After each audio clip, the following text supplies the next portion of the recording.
हाम्रो हास्य कलाकार एकदमै लोकप्रिय जुठे सिरियलमा होस्, हल्का रमाइलामा होस्, पहिला मेरी बासैमा होस् हैन, धेरै नेपाली सिरियलहरुमा चाहिँ नि हँसाउँदै आउनु भएको हाम्रो चाहिँ नि मरिचमान श्रेष्ठ दाइ यानि कि बल्छी ध्रुवे, त्यो माथि पनि माछाको काँड भनेर विश्वले चिनेको छ क्या।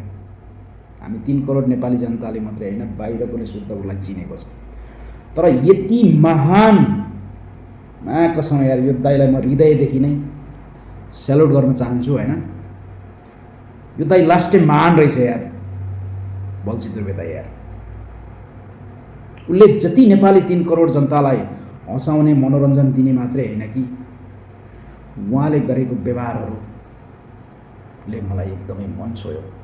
किनकि छोरो होस् त उहाँ बल्छी ध्रुवे दाइ जस्तो होस् क्या। सबैको छोराहरू यस्तै हुन् र बुहारीहरूमध्ये पनि उहाँ हाम्रो बल्छी ध्रुवे दाइको वाइफ जस्तै भाउजू सबैको दाजुभाइहरूले पाउनु यति महान के। म किन यो कुरा गर्दैछु भने आमा नामै यो शब्द नै काफी छ नि, आमा। तर उहाँले आमालाई गर्ने व्यवहार, उहाँले दिने माया ममता स्नेह हाम्रो ध्रुवे दाइले जतिको अरू कोही कसैले दिन्छन् जस्तो लाग्दैन यो दुनियाँमा। र उहाँको वाइफ, उहाँको श्रीमतीले जस्तो आफ्नो जन्म दिने आमालाई गर्ने व्यवहार र आफ्नो श्रीमानको आमालाई गर्ने व्यवहार, सासू आमालाई होस् आफ्नो आमालाई गर्ने व्यवहार होस्, एउटै घटबडै नहुने क्या। यस्तो महान भाउजू पाउनु भएको रहेछ क्या हाम्रो मरिचमान श्रेष्ठ यानि कि बल्छी ध्रुवे दाइले। तपाईलाई स्यालुट छ दाइ। तपाईँ यसरी नै अगाडि बढ्दै जानुहोस्। तपाईका हरेक तपाईले चालेका पाइलाहरू सफलताले सधैँभरि चुमिरहन्। यसरी नै तपाईको मुहारमा मुस्कानै मुस्कान छाइराखोस् र तपाईले तपाईको आमालाई सदाबार यसरी नै माया ममता स्नेह दिइराख्नुहोस्। मेरो दाइ, हृदयदेखि तपाईलाई स्यालुट गर्छु।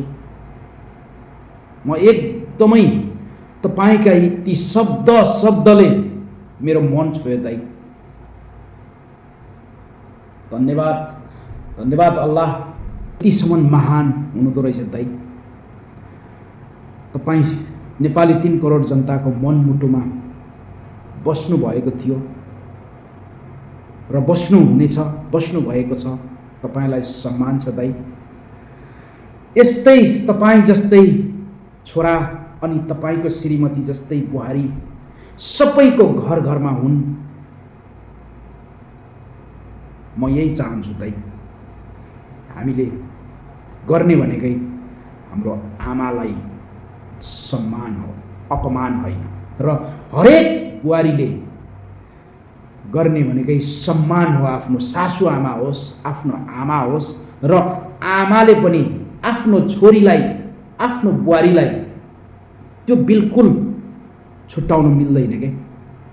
सेम मैले यो पाएँ तपाईको आमाबाट। तपाईको आमाले आफ्नो छोरी होस् बुहारी होस् एक लेभलमा राख्नु भएको रहेछ क्या।